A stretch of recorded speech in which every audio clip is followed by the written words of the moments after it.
하나님 말씀 보겠습니다. 출애굽기 17장입니다.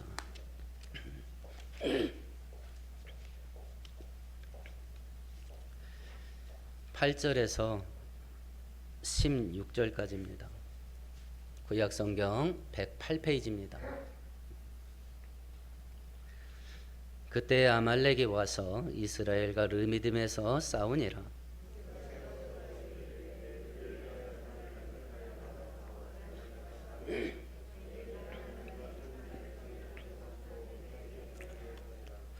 여호수아가 모세의 말대로 행하여 아말렉과 싸우고 모세와 아론과 훌은 산꼭대기에 올라가서 모세의 팔이 피곤함에 그들이 돌을 가져다가 모세 아래에 놓아 그가 그 위에 앉게 하고 아론과 훌이 한 사람은 이쪽에서 한 사람은 저쪽에서 모세의 손을 들어 올렸더니 그 손이 해가 지도록 내려오지 아니한지라. 여호와께서 모세에게 이르시되 이것을 책에 기록하여 기념하게 하고 여호수아의 귀에 외워 들리라. 내가 아말렉을 없이하여 천하에서 기억도 못하게 하리라. 함께합니다. 이르되 여호와께서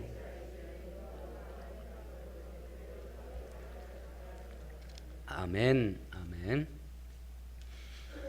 우리나라 기독교 역사 120년 역사를 돌아보면 1970년대 80년대에 가장 폭발적인 부흥을 했어요.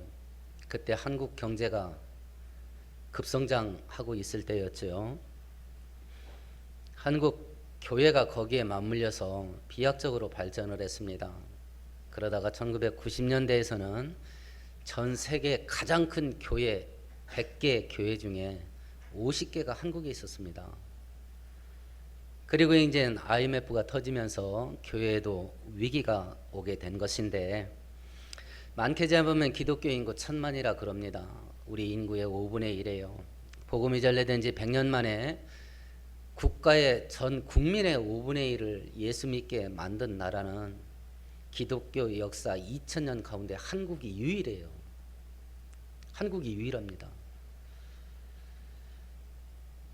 그런데 요즘 들어와서 교회가 그런 와중 속에 교회답지 못하고 또 성직자는 성직자답지 못하고 성도는 성도답지 못한 모습들이 너무 오랜 세월 동안 1990년대부터 따져도 30년이에요. 정말 구질구질한 모습을 세상과 불신자들에게 보여준 거예요. 각자 자기에게 질문 한번 던져보실래요? 여러분 건강한 교회 회원이세요? 아니면 성도세요? 우리 교회 회원, 인터넷 뭐 이렇게 어떤 사이트에 들어갈 이용을 하려면 회원 가입하셔야지요. 건강한 교회 회원이세요? 아니면 성도세요? 하나님의 백성이세요? 아니면 교회 다니는 사람이세요? 여기에서 우리가 어떻게 살고 있냐 하는 것이 나오겠지요. 여기에서 변화받지 않은 상태에서 교회를 다녀요. 세상 사람과 똑같이 삽니다. 그러니까 세상 사람들은 교회 다니니까 성도인 줄 알아요. 성도 아니에요. 변화되지 않았기 때문에. 그래서 성도처럼 안 삽니다. 교회라는 이 건물은 들락거리는데 변화되지 않았어요. 그래서 그 사람은 성도가 아닙니다. 그래서 성도처럼 살지 않아요. 세상 사람하고 똑같이 삽니다. 근데 불신자들은 교회에 왔다 갔다 하니까 성도인 줄 알아요. 그래서 불신자들은 어떤 걸 기대하냐면 그 사람이 성도처럼 사는 걸 기대합니다. 근데 성도가 아니거든요. 교회도 마찬가지입니다. 성도가 모여진 집단이 교회예요. 그러니까 교회는 이 건물이 아니에요. 이 건물은 교회당이에요. 교회는 예수 믿는 사람들의 집단이 교회예요. 근데 성도가 아닌 사람들이 모여 있어요. 근데 간판은 교회라고 붙었어요. 근데 변화되지 않았기 때문에 교회답지 않아요. 근데 세상 사람들은 그런 집단을 보고 교회처럼 살기를 원해요. 근데 그런 집단은 교회가 아니고 성도가 아니기 때문에 교회처럼 살아낼 능력이 없어요. 이런 와중 속에 이제 이 코로나까지 겹치면서 한국 교회는 본질적인 질문을 던질 수밖에 없게 됐어요. 교회의 본질이 뭘까? 성도의 본질이 뭘까? 가장 중요한 것은 신앙의 성숙이다. 이걸 이제 우리는 따져야 될 때가 된 거예요. 신앙의 성숙. 우리 가운데 누군가는 진짜 예수를 믿을 수 있겠습니다. 근데 신앙의 어린아이 상태로 머물러 있다면 1살짜리 2살짜리가 사람 노릇을 할 수 있겠습니까? 사람 노릇. 살아는 있지만 사람 노릇은 못하는 겁니다. 영적으로도 똑같습니다. 예수는 진짜 믿을 수 있겠습니다. 근데 성장하고 성숙하지 못한다면 성도 노릇은 못할 겁니다.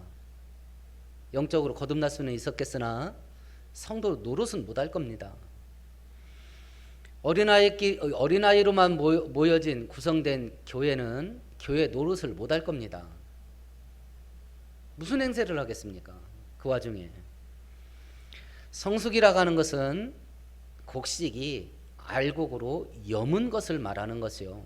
신앙생활이 여물어 가는가, 알곡으로 되어져 가는가, 이게 성숙의 문제죠. 하나님의 이름이 욕을 먹습니다. 교회가 손가락질 당하고 조롱의 대상이 됐습니다. 나의 교회 다니고 성도입니다라고 이제 말도 못하는 시대가 됐습니다. 이렇게 된 이유는 세상이 교회에게 그걸 요구했는데, 성숙을, 그리고 기대를 했는데 교회와 성도가 그걸 못 보여줘서 그래요. 그러면 이제 우리가 전심전력에서 성숙에만 모든 힘을 쏟아 부어야 될 거냐? 숫자가 늘어나는 건 중요하지 않냐? 중요합니다. 우리가 출애굽기를 지금까지 살펴봤습니다. 하나님께서 이스라엘 백성들이 400년 동안, 430년 동안 애굽에서 나그네 생활을 하고 최소 그중에 80년 이상은 노예 생활을 했는데, 그 와중 속에 하나님이 이스라엘 백성들에게 어떤 일을 했는지 우리가 알아요. 그 430년 나그네 생활, 노예 생활을 하는 가운데 이스라엘 백성들에게 변화가 있었어요. 어떤 변화였지요? 애굽 사람들이 무서워한 변화가 있었어요. 인구 증가였어요. 인구 증가. 인구가요 막 폭발적으로 늘어나는 거예요. 애굽 사람들이, 특별히 애굽의 왕이 이스라엘 백성들을 핍박하게 된 계기가 뭐예요? 저 사람들이 저렇게 늘어나는데 저 사람들이 우리 뒤통수 치면 어떻게 하냐. 그래서 숫자 늘어나지 못하게 만들자. 그래서 남자아이들을 전부 죽이라고 명령했던 거 아니에요. 그런데도 애를 많이 낳으니까 그러면 육체의 기력을 쭉 빼버리자. 애 못 낳게. 그래서 강제노동, 아우지탄광에 보낸 거 아니에요 다. 그런데도 불어나요. 출애굽기 1장에 보면 총리가 된 야곱의 초청을 받아서 애굽에 내려간 사람이 명단이 나와요. 70명이에요. 장정만 70명입니다. 가장. 그런데 그것이 400년 만에 애굽에서 탈출할 때 장정만 60만이라 그래요. 가장만 60만이, 만 20세에서 60세까지니까. 그러면 사회학자들이 연구를 하는 거예요. 인구가 줄어나려면 두 가지가 현상이 일어나죠. 자연 사망률, 사람이 죽는 거요. 그런 줄어드는 거지요. 자연 생산률, 출생률. 그러면 지금 현재 장정만 60만이다 할 때는 과거에 출산율이 있었겠고 사망률이 있었겠지요. 그걸 비교로 해서 현재 70명이 400년 만에 지금 장정만 60만 되려면 평균 출산율이 얼마야 돼야 되냐? 15명에서 20명이에요. 한 가정당. 이러니 겁 안 나겠습니까? 이건 무슨 돼지도 아니고 한 가정에 막 15명씩 20명씩 낳는 거야. 그러니까 막 겁이 나는 거죠. 그것도 어떤 상태에서요? 강제노동 받으면서요. 어떤 상태에서요? 노예 생활하면서요. 그러니까 하나님 관점 속에 이스라엘 백성들의 뭐를 늘려야겠다는 생각이 있었던 거예요. 숫자를 늘려야 되겠다는 생각이 있었던 거예요. 그러니까 막 겁날 정도로 증가시키는 거죠. 숫자 중요합니다. 지금 우리가 출애굽기 초반부를 살펴보는데 이스라엘 백성들이 하나님의 큰 은혜를 받고 지금까지 하나님께 한 행동들을 보면 양아치같이 하잖아요. 그죠? 숫자는 늘어났어요. 근데 뭐가 안 된 거예요? 신앙의 성숙이 안 된 거죠. 숫자는 늘어났습니다. 그런데 신앙의 성숙이 안 된 거라고. 그러니까 그 많은 숫자가 하나님께 하는 짓이 양아치 짓이에요. 한국교회가 똑같습니다. 숫자는 늘어났는데 성숙이 안 된 거예요. 그럼 전부 다 죽여버려야 되냐? 하나님이 숫자를 늘릴 때는 이유가 있었던 거예요.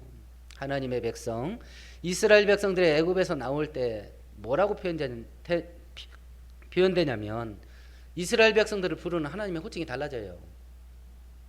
모세에게 뭐라고 말하냐면 내 백성, 내 군대를 애굽에서 인도해내라, 그렇게 말합니다. 이스라엘 백성들의 호칭이 달라져요. 하나님의 군대로. 그러니까 숫자가 왜 늘어나야 되냐? 우리는 하나님의 군대라 그래요. 두세 명이 어울려 다녀 보셔요. 이게 군대입니까? 베트콩이지. 그나마 목숨 걸고 하나님 나라 지킨다, 이런 의식이나 있으면 다행입니다. 그러면 베트남이 미국 물리친 기적 만들어낼 수 있어요. 이건 두세 명 몰려 있는 데다가 의식마저도 당나라 군대네. 이러면 어떻게 되는가 이게. 이러면 하나님이 원했던 하나님의 군대는 숫자적으로도 거대한 규모예요. 어느 정도냐? 애굽 왕이 겁먹을 정도예요.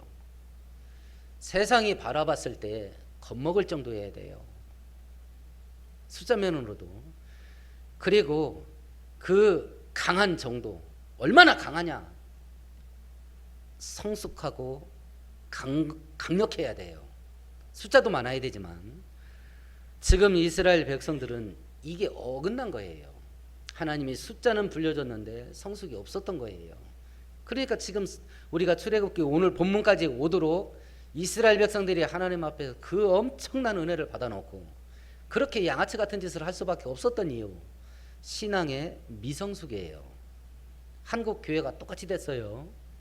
그러면 이제 오늘 성경 본문까지 와서 어떤 일이 벌어졌냐? 이제 아말렉하고 전쟁을 하는 겁니다. 이스라엘 백성들이 왜 공격을 당하게 됐을까? 두 번째, 하나님은 아말렉이 쳐들어왔을 때 뭐라고 명령하셨는가? 세 번째, 이 전쟁에서 이스라엘 백성들은 어떻게 해서 이기게 됐는가? 요걸 오늘 성경 본문이 설명을 합니다. 이 사건을 개인에게 적용을 하면 영적 성숙에 이르는 길입니다. 이걸 교회라고 하는 집단에 적용을 하면 어떻게 세상과 싸워 이기겠는가? 라고 하는 방법을 알려주는 본문입니다. 개인의 성숙과 교회가 하나님의 군대가 돼서 세상을 변화시키고 세상과 싸워서 이기는 방법입니다. 오늘 성경을 살펴볼 때에 최소한 나라고 하는 한 사람의 하나님의 백성이 어떻게 해야 성숙의 길로 들어설 수 있는가? 최소한 오늘 이건 배워서 우리의 삶이 강건한 그리스도의 믿음의 군사들로 변화되어지는 은혜가 있기를 축원드리겠습니다. 오늘 본문에 어떤 일이 생겼는가 한번 보십시다. 8절만 같이 읽읍시다. 그때에 이스라엘 백성들이 광야를 행군하고 있을 때에 아말렉 족속이 르비딤이라고 하는 지역에서 이스라엘 백성들을 공격했습니다. 똑같은 내용을 기록하고 있는 신명기 25장은 이스라엘 백성들이 이때 공격당할 때 어떤 상태였냐면, 너희는 애굽에서 나오는 길에 아말렉이 너희들에게 행한 일을 기억하라. 곧 그들이 너희들을 길에서 만나 네가 피곤할 때에 네 뒤에 떨어진 약한 자들을 쳤고 하나님을 두려워하지 아니하였느니라. 아말렉에게 공격당했을 때 이스라엘 백성들은 피곤했습니다. 두 번째 뒤처졌습니다. 세 번째 약해져 있었습니다. 그때 공격당한 거예요. 그때 누가 대적하게 공격을 당하는가? 피곤에 빠진 자입니다. 두 번째 뒤처진 자입니다. 세 번째 약해진 자들입니다. 이런 사람들이 공격당합니다. 영적인 전쟁, 마귀가 베드로전서 5장 8절에 보면 너희들은 근신하고 깨어라. 너희 대적 마귀가 우는 사자같이 삼킬 자를 찾아 돌아다니느니라. 이렇게 경고를 해요. 영적 전쟁은 현재형이에요. 지금도 나를 상대로, 교회를 상대로 마귀가 이 공격을 하는 겁니다. 이 공격이 있다라고 하는 것을 인식하는 사람은 이게 영적인 전쟁이니까 영이 살아있는 자입니다. 영이 살아있는 자가 이 영적인 전쟁이 있다, 내가 공격 당한다, 이걸 인식할 수 있어요. 영이 살아있지 못한다고 하면, 그래서 깨어있으라고 한 거예요. 영이 깨어있으라고. 영이 깨어있지 못하고 살아있지 못한다면 마귀가 나와 내 가정, 내 인생, 내 자녀들의 가정까지 대대손손 사자처럼 달라들어서 만신창이로 찢어 발겨도 뭔 일이 벌어져 있는지 몰라요. 그리고 할 수 있는 말은 딱 한마디입니다. 내 인생은 왜 이렇게 개 같냐? 내 인생은 왜 이렇게 고달프냐? 뭔지 알아야지. 그러니까 그 말밖에 할 수가 없어. 평생 신세타령이라. 평생. 영적으로 이걸 인식을 못하면 그 말밖에 할 말이 뭐 있겠습니까? 그 말밖에. 우리가 피곤에 빠져 지쳐 있고, 그리고 뒤처지고, 그리고 약해져 있다면 우리는 마귀의 공격을 지금 당할 겁니다. 그리고 우리는 지금 마귀의 먹이가 될 겁니다. 그럼 피할 수가 없게 되죠. 그러면 이 코로나 사태에 이 환경이 나의 믿음과 나의 신앙을 어떻게 만들어가고 있는가 하고 스스로 점검해 보는 겁니다. 이해될 만한 부자유예요. 이 신앙의 부자유, 예배가 제한을 당하는 거 합당한 이유예요. 저 지금 정부의 시책에 반대하는 거 아닙니다. 합당한 이유예요. 그리고 협조해야 될 이유예요. 그럼 이 상황이 내 믿음과 내 신앙을 어떻게 만들어주고 있는가라고 하는 겁니다. 더 강하게 만들어주고 있냐? 뜨겁게 만들어주고 있냐? 아니면 교회 안 가도 된대. 교회 안 가도 된대. 내가 교회 안 가는 걸 국가가 법으로 합당하게 만들어줘. 내가 교회 안 가도 되는 걸 교회가 법으로 지켜줘. 그러면 이제 양심의 가책도 없어지는 거예요. 북한 성도들이 교회로 모이지 못할 때 그들의 마음이 어떨까요? 지금 30만 명 정도 있다고 그러는데 얼마나 애달플까? 얼마나 애달플까? 하나님에 대한 갈망은 얼마나 뜨거울까? 그러니까 그걸 견디고 있는 거 아니에요. 예배로 못 모여요, 북한은. 저는 반드시 이 자리에 와서 예배 드려야 됩니다. 그 얘기를 하는 게 아니에요. 형편상 못 올 수도 있어요. 저는 지금 우리의 하나님을 향한 마음을 얘기하는 겁니다. 혹시 교회가 그립기는 했습니까? 교회가 그립기는 했습니까? 지금 안 오는 걸 탓하는 게 아니에요. 못 올 합당한 이유가 있었는데 그 기간 동안 교회가 궁금하기는 했는가? 교회가 그립기는 했는가? 야, 내 시대에 예배를 법적으로 드릴 수 없는 시대가 왔다 이거. 야, 이러다가 살아있는 와중에 요한계시록 시대가 열리고 예수님 오는 거 아닌가 이거? 하고 다시 한번 내 믿음을 추스리는 계기가 됐는가? 야, 아무 생각 없이 그동안 모여서 예배했는데 그게 복이었구나. 그런 생각은 있었는가? 아니면 국가가 법으로 막아주는 그 환경 속에 안 가도 된대. 이러면서 오히려 하나님과 멀어지게 되고 예배에 대한 중요성이 그나마 잊어버리게 되고, 왜 목사들이 기어이 예배를 드리려고 했는지 아십니까? 목사들은 알잖아요. 성도들을 영적으로 돌봐야 되는 일을 하니까 성도들의 영적인 상태가 어떤지 목사들은 좀 감이 있잖아요. 그렇게 위험한 상태에 있는데 성도들의 영적인 상태가 그나마 예배마저 안 드린다면 어떻게 될지 목사들은 뻔히 알잖아요. 그러니까 기어이 모이게 하는 거예요. 근데 일부는 진짜 먹고 살려고 했을 수도 있겠습니다. 인터넷에서 막 그렇게 비난하는 것처럼 헌금 걷어가지고 지 먹고 살라니까 기어이 나오라 하지. 헌금 걷는 방법 많습니다. 제가 찾아가면 어떡할 거야? 제가 가방 들고 찾아가면 어떡할 거냐고. 집사님 이번 달에 11조 안 했대? 그리고 제가 가방 들고 찾아가면 어떡할 거야? 헌금 걷는 게 목적이라면 방법 많아요. 제가 교회 계좌번호 쏴주고 계속 전화하면 어떡할 건데? 계속 전화하면 어떡할 건데? 그게 목적이라면 돈 걷는 방법은 무궁무진해요. 아무 말도 안 하고 집 앞에서 돗자리 깔고 제가 앉아있으면 어떡할 거예요? 저 먹고 살려면 저도 가장이니까 제 가족이 있잖아요. 그게 목적이라면 저 그거 합니다. 나도 먹고 살아야 될 거 아니에요. 그게 목적이라면.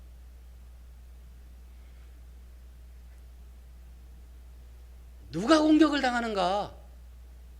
이런 자들이 공격을 당해요. 그리고 이건 현재 진행형입니다. 이것은. 그럼 우리는 무엇을 해야 될 거냐? 강하고 담대해야죠. 모일 수도 있고 모이지 못할 수도 있습니다. 그러나 각자 자기가 있는 바로 그 자리에서 어떤 상황이 오든지 믿음을 뜨겁게 만들고 강하게 하는 일은 해야 될 겁니다. 자기를 위해서 해야 돼. 왜냐하면 마귀가 공격하니까. 하나님의 은혜를 받지 못하게 만들고 하나님의 은혜를 뺏어가고 하나님의 은혜가 고이지 못하게 만든다고 한다면 이건 막아내야 될 거 아니겠습니까? 그리고 그것이 내 자식들에게까지 미친다고 한다면, 적어도 내가 돈 물려주고 아파트 한 채 물려줄 게 없다고 한다면 하나님의 은혜는 물려줘야 될 거 아니야. 부모가 돼갖고. 그렇지 않습니까? 혹시 이번 한 주간 동안 아이들 데리고 식사하러 한번 가보신 적 있어요? 외식? 식당은 거리 2m 거리 유지 못해요. 밥 먹는 동안 마스크 할 수 없어요. 외식 한 번이라도 가보신 분이 있어요? 그리고 나서 교회 아는 분이 있다면 교회는 왜 안 왔습니까? 교회는 일주일에 딱 한 번 모여. 그리고 다 마스크하고 있잖아. 그리고 다 방역하고. 그게 안 돼 있는 식당은 가면서 교회는 또 왜 안 하냐고. 이런 것들이 우리의 현실이에요. 이런 것들이. 그래서 숫자가 많건 적던 이 무리를 저에게 맡기시고, 저는 지금도 숫자 늘어나는 건 제 목회 계획이 없어요. 숫자 늘리는 건 제 목회 계획이 없어요. 개척할 때도 없었고 지금도 숫자 많은 건 부럽지 않습니다. 이 적은 무리가 자기가 있는 그 자리에서 성경을 자기 인생의 가치관으로 삼고 성경대로 사는 그 삶의 원리를 가지고 세상을 향해서 돌진하는 것, 이런 성도 만드는 게 제 꿈이에요. 근데 현실이 이렇게 돌아가는 거예요. 저의 좌절은 숫자가 안 늘어나는 데서 오는 게 아니에요. 저의 탄식은 교회 재정이 몇 억씩 늘어나지 않는 데서 오는 게 아니에요. 거기에 있어요. 거기에. 그럼 이 전쟁을 놔두고 하나님께서 뭐라고 명령하셨는가? 오늘 본문 9절을 같이 읽읍시다. 모세가 여호수아에게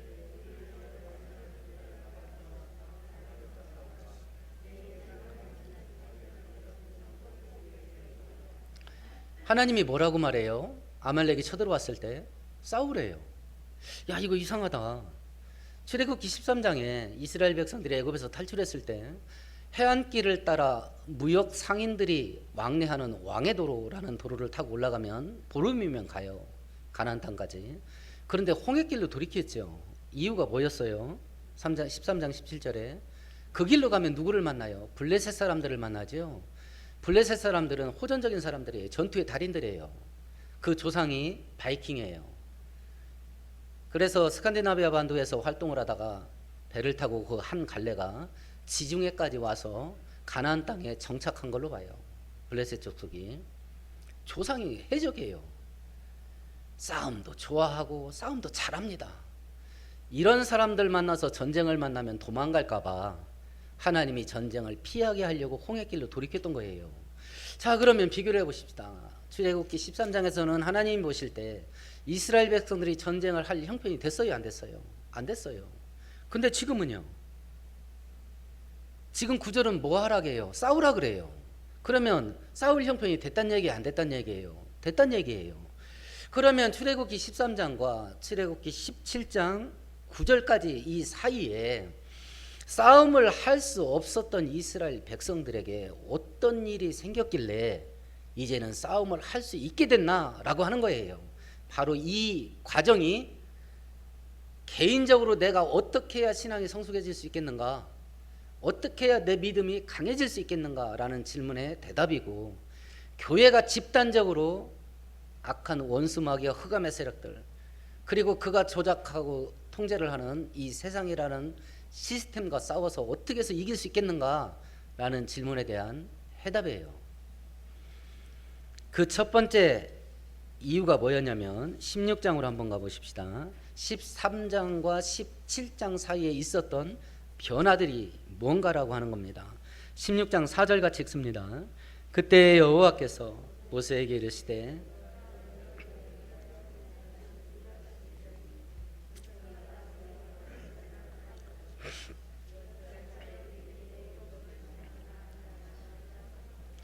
첫 번째 변화는 13장에서 17장까지 올 때 첫 번째 변화는 만나 먹은 거예요. 근데 그 만나는 하늘의 양식이라 그래요. 만나를 먹은 거예요. 그럼 이 만나가 상징하는 게 뭐냐? 요한복음 6장에 이렇게 되어 있습니다. 이것은 하늘로서 내려온 떡이니 조상들이 먹고도 죽은 그것과 같지 아니하여 이 떡을 먹는 자는 영원히 살리라. 살리는 것은 영이니 육은 무익하니라. 내가 너희에게 이른 말이 영이요 생명이니라. 조상들은 만나 먹고도 죽었다. 근데 내가 주는 떡은 안 죽는 떡이다. 그럼 내가 주는 떡이 뭐냐? 내가 너희들에게 이르는 이 말이다. 하나님께서 출애굽기 때 이스라엘 백성들이 먹은 만나를 신약 시대는 그게 뭘 상징했냐면 하나님의 말씀. 그래서 성경을 생명의 양식, 영적인 만나라고 부르는 이유가 여기 있어요. 우리가 어떻게 해야 신앙이 성숙할 수 있겠나? 교회라는 집단이 어떻게 해야 강해질 수 있겠나? 영혼의 양식인 하나님의 말씀을 만나는 어떻게 먹어야 돼요? 매일 그날의 분량을 매일 떠가야 되죠. 하나님의 말씀, 영혼의 양식, 영혼의 만나를 매일 먹어야 돼. 금식의 본분은 압니다. 아팠다가 몸이 회복되는 경험을 했던 분들은 압니다. 죽 먹어보셔요. 배고프지는 않습니다. 근데 뭐가 생기잖아요. 기력이 안 생겨요.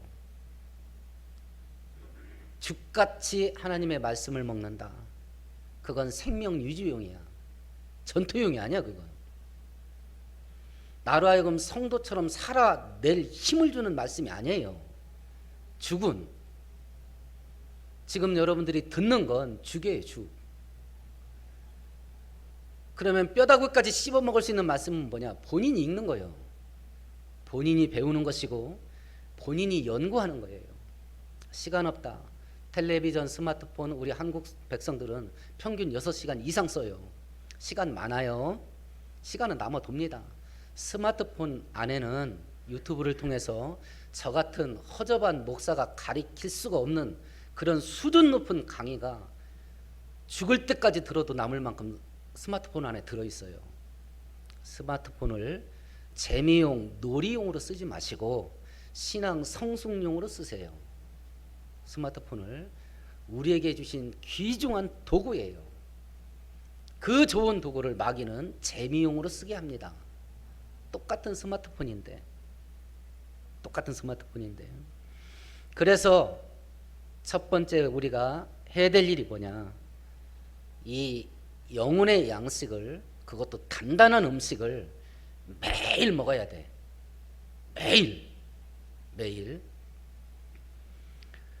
어떤 사람은 몸에 장애가 생겼어요. 턱 근육에 이상이 생겨서 씹지를 못하는 장애가 생길 수 있겠습니다. 혀와 식도 기능이 이상이 생겨서 장애가 생겨서 꿀꺽 하고 삼키는 걸 못하는 사람이 있겠습니다. 그럼 못 먹는 거예요. 그럼 뭐 식도를 뚫어서 호수 박아야 되겠죠. 그러면 그렇게 해서 공급할 수 있는 음식은 물이나 죽밖에 없어요. 그렇게 음식 공급받는 사람은 어떻게 있습니까? 식물 인간처럼 살아서 침대에 누워 있는 거예요. 침대에 누워만 있어. 그 모습을 보는 그게 자식이라면 부모, 그게 부모님이라면 자식들, 마음이 찢어지겠지요. 맨날 와서 예배 때 설교 30분 듣는 말씀 갖고 일주일 사는 사람, 말씀을 먹을 줄도 모르고 말씀을 먹으려고 하지도 않고, 이런 하나님의 자녀를 보는 아버지 된 하나님의 마음 똑같겠죠. 아마 찢어질 겁니다. 아마 찢어질 거예요. 그래서 성경은 우리들에게 말씀을 하는 거예요. 베드로서가 이야기를 합니다. 갓난 아이들 같이 순전하고 신령한 젖을 사모하라. 이는 이것으로 말미암아 너희로 구원에 이르도록 자라게 하려 함이라. 베드로는 이 성경 말씀을 신령한 젖이라 그랬어요. 먹어야 자란다. 먹어야 강해진다. 그래야 공격받지 않고 서로 공격받는다 하더라도 싸워서 이길 수 있다. 이걸 이야기를 한 겁니다. 두 번째 변화가 무엇인가 하면 저번 주 보았던 것인데 17장 6절을 같이 읽습니다. 내가 호렙산에 있는 그 반석이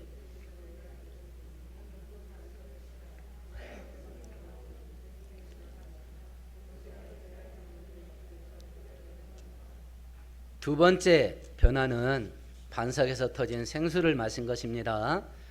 고린도전서 10장에 바울 사도 입을 통해서 하나님은 다 같은 신령한 음료를 마셨으니 이는 저희를 따르는 신령한 반석으로부터 마셨음에 그 반석은 곧 그리스도라. 이렇게 구약의 사건을 영적으로 해석을 했어요. 생수가 터져나오게 만든 반석, 바위덩어리가 아니라겠죠. 북한산 인수봉 같이 바위로 된 산봉우리예요. 바위로 된 산봉우리. 그 바위로 된 산봉우리 반석이 누구였냐면 예수님이었답니다. 예수님에게서 생수가 흘러나왔대요. 그러면 똑같은 사건을 요한복음 7장에 예수께서 뭐라고 말했냐면 명절 끝난 그 큰 날에 예수께서 서서 외쳐가라사대 누구든지 목마르거든 내게로 와서 마셔라. 나를 믿는 자는 성경에 이른 것 같이 그 배에서 생수의 강이 흘러나리라 하시니 이는 그를 믿는 자의 받을 성령을 가리켜 말한 것이라. 구약시대 이스라엘 백성들이 반석이 터져서 마셨던 그 생수는 실제 물이었습니다. 실제 물이었지만 그 사건을 통해서 하나님께서 당신의 백성들에게 교훈하려고 했던 게 뭐냐면 그 목마를 때 생수를 마시는 것 같이 성령을 마셔야 된다. 성령을 마셔야 된다. 이게 곧 바울 사도 입으로 말씀하신 술 취하지 말라 이는 방탕한 것이니 오직 성령의 충만함을 받아라. 이거예요. 성령 충만을 받아라. 물컵에 물을 따릅니다. 물이 30% 있으면 빈 공간은 70%일 겁니다. 그럼 물이 충만한 게 아니에요. 물이 100% 차 있으면 빈 공간은 없을 겁니다. 우리가 성령 충만 받는 게 뭐냐? 나의 영혼의 창고 속에 성령이 10% 차 있으면 내가 90% 차 있을 겁니다. 그러면 성령의 능력이 10%만 역사할 겁니다. 10%만. 내 인생을 이끌어가고 내가 무엇인가 선택하고 무엇인가 결정하게 만들어주는 게 뭐냐면 우리의 의지예요. 우리의 뜻입니다. 나의 의지와 나의 뜻을 움직이는 게 뭐냐? 과거에는 그것이 이성이었어요. 지성. 그래서 이성은 만물의 척도라. 인간이 인간다운 근거를 어디서 찾았냐면 이성에서 찾았어요. 이성이 지배하는 사회가 되면 그나마 다행입니다. 왜냐하면 상식이 통해요. 윤리와 도덕이 통합니다. 이성이 지배를 하면 그건 생각해보니까 경우가 안 맞아. 이게 먹혀요. 이성이 지배를 하면 그나마 살만합니다. 그런데 이 의지와 뜻을 감정이 지배를 하면 생지옥됩니다. 지금 감정이 지배하는 사회로 완전히 돌아갔어요. 우리는. 그러니까 지 기분 틀렸다. 다 죽여버려 그냥. 30대 여자가 차 몰고 편의점 들어가서 왔다 갔다 하는 거 보죠. 그거 뜨하겠네요. 압도하겠습니다. 감정이 지배해서 그래요. 성령 충만이라는 것은 뭐냐면 우리의 의지와 뜻을 성령 하나님이 지배하는 거예요. 내 뜻, 내 의지, 내 소원, 내 욕망, 내 갈망 없어요. 성령이 그걸 완전히 통제하셔요. 완전히 지배하시고. 그러면 내 안에서 성령 하나님이 당신의 능력을 100% 활용을 하셔서 내 인생을 살아줘요. 돈 굴리는 대가가 내 돈을 대신 굴려주면 얼마나 좋겠어요. 부동산 귀신이 내 땅을 10평, 20평 조금씩 해서 수만 평, 수십만 평 늘려주면 얼마나 좋겠어요. 전능하신 하나님이 당신의 능력을 가지고 내 인생을 살아준다는데 그렇게 나를 내어 맡기는 작업이 성령 충만이에요. 그게 나라고 하는 개인이 어떻게 해야 신앙을 성숙하고 강하게 만들 수 있겠는가. 나라고 하는 개인이 이 죄악이 폭발하는 시대 속에서 어떻게 성도답게 살 수 있겠는가. 교회라고 하는 성도의 집단이, 하나님의 백성의 집단이 어떻게 해서 멸망으로 흘러가는 이 세상을 브레이크 걸고 하나님의 구원의 은혜 속으로 이 세상을 끌고 갈 수 있겠는가 라는 질문의 해답이에요. 성령 충만이. 그 성령은 어떻게 받을 수 있겠는가? 예수를 믿음으로 받습니다. 예수에 대해서 뭘 믿는가? 마태복음 15장에 말한 것 같이 주는 그리스도시여 살아계신 하나님의 아들입니다. 이걸 믿으면 받아요. 예수님이 하나님인 것과 예수님이 나의 구원자인 것과 예수님이 주인이라는 것, 이걸 믿으면 내가 느끼든지 느끼지 못하든지 성령이 우리 안에 들어옵니다. 그러면 어떻게 하면 성령 충만 받을 수 있겠는가? 대표적으로 기도와 말씀이에요. 두 번째는 예배와 경배고, 세 번째는 성령의 인도함 따라 순종하는 삶을 사는 것. 대표적으로 이 세 개예요. 그러면 성령이 나를 지배합니다. 성령이. 첫 번째는 만나를 먹은 것이고, 두 번째는 성령으로 상징된 생수를 마신 거예요. 세 번째는 오늘 본문에 나온 것인데 10절과 11절을 같이 읽어봅시다. 여호수아가 모세의 말대로 행하여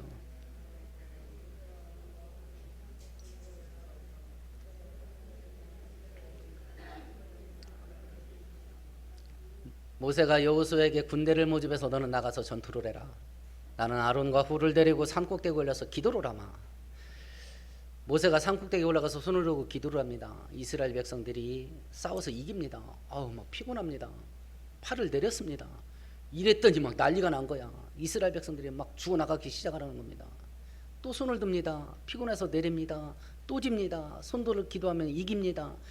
자, 그러면 전투의 현장과 산꼭대기 있었을 때 누가 더 안전할까요?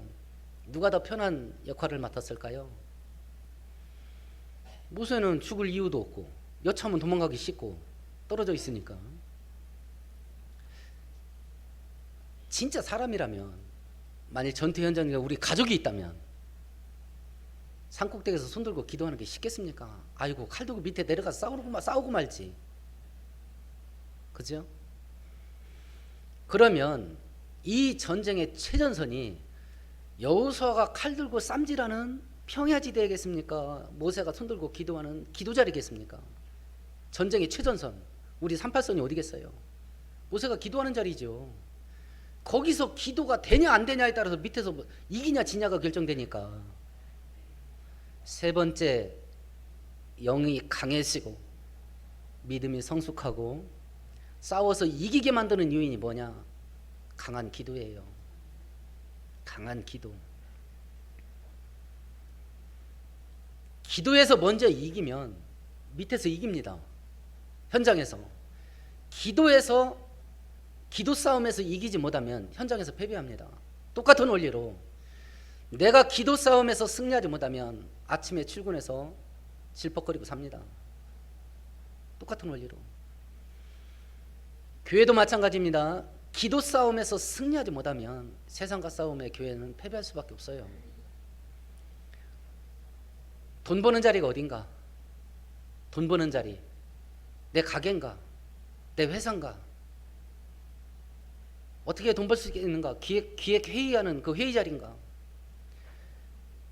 기도 싸움에서 먼저 이겨놓지 아니하면, 다시 말해서 돈 버는 은혜를 먼저 받지 아니하면 현장에서 돈 못 법니다. 그래서 잠언서에서 하나님이 돌보지 않는 성 쌓는 자의 수고가 헛되고 하나님이 지켜주지 않는 파수꾼 보초에 보초 서는 것이 헛되도다. 우리가 아침 일찍 일어나 밤 늦게까지 일하는 것이 헛되도다. 우리는 전 세계에서 일을 제일 많이 하는 족속이에요. 한민족들은 불쌍한 사람들이지. 노동량이 제일 많으니까. 저는 정치 얘기하고 싶지 않고 기업 얘기하고 싶지 않습니다. 그런데 한국 기업들은 하나님께 큰 돌 받아야 된다고 생각해요. 개인적으로. IMF 터지고 2008년에 금융위기 터졌을 때에 그 망해져가는 기업들 살려낸 게 뭐였는데요? 공적자금 들어갔잖아요. 우리들의 세금이야. 국민들 피 빨려가지고 세워놨어요. 그리고 경제가 조금 회복됐을 때 그 사람 돈 벌어서 지금 어디에다 있어요? 사내 보유금으로 다 지금 짱 박아놨잖아요. 백성들한테 안 풀어. 애들이 이렇게 죽고 난다는데. 우리들의 이 가난한 사람 피 빨아가지고 자기들 살아났다고. IMF 때 그렇게 해서 살려놨더니 돈 벌어가지고 짱 박아놔? 다 풀으라는 얘기가 아니에요. 같이 살게 해줘야지. 애들이 이렇게 갈 길이 없다는데. 애들이 이런 와중 속에 우리가 어디서 돈을 벌 건가? 어디서? 기업들은 일 많이 시키고 어떻게든지 안 주려고 그래. 세상 판이 그렇게 돌아가 버렸어요. 이런 와중 속에서 어떻게 해서 내가 돈을 벌 것인데 아침에 일찍 나가서 밤늦게까지 쇠 빠지게 일하는데 돈이 안 벌려. 돈이. 우리는 불쌍한 거예요. 만일 하나님이 돈 버는 은혜를 주신다면 대체 어떤 기업이 돈을 움켜쥐고 우리한테 안 줄 건데. 하나님이 주라는데. 돈 버는 방법, 기도해서 돈 버는 은혜를 받아야 현장에서 돈이 벌려요. 그러니까 여러분들은 일하는 건 됐어요. 얼만큼 더 일할 건데. 뼈 빠지게 일하고 있다고요. 문제가 뭐냐? 돈 벌 수 있는 은혜를 못 받아. 그건 기도 싸움에서 결정나요. 그러니까 그걸 안 하고 뼈 빠지게 일만 하는 거야. 뼈 빠지게. 우리가 어떻게 영적으로 성숙할 수 있겠는가? 우리가 어떻게 성도답게 살 수 있겠는가? 제약이 폭발하는 이 악한 시대 속에서 우리가 어떻게 신앙적으로 살며 승리할 수 있겠는가? 오늘 성경은 3가지를 이야기합니다. 말씀 충만, 성령 충만, 기도 충만입니다. 하나님 아버지, 우리가 이 험악한 세상에서 등골이 빠지도록 고생을 하면서 살고 있사오나 우리가 인생의 방향을 잘못 잡고 살고 있기에 고생은 고생대로 하고 은혜는 은혜대로 받지 못하는 그런 삶 속에 빠졌사온데 저희들을 불쌍히 여기시고 다시 한번 말씀으로 충만케 하시고 성령으로 충만케 하시고 기도로 충만케 하셔서 그리스도의 좋은 군사들로 저희들이 회복되게 하시고 세상과 싸워서 이기며 승리한 자들이 누리는 하나님의 차고 넘치는 충만한 은혜들을 우리 성도들이 날마다 누리며 살게 하옵소서. 예수님 이름으로 기도합니다. 아멘.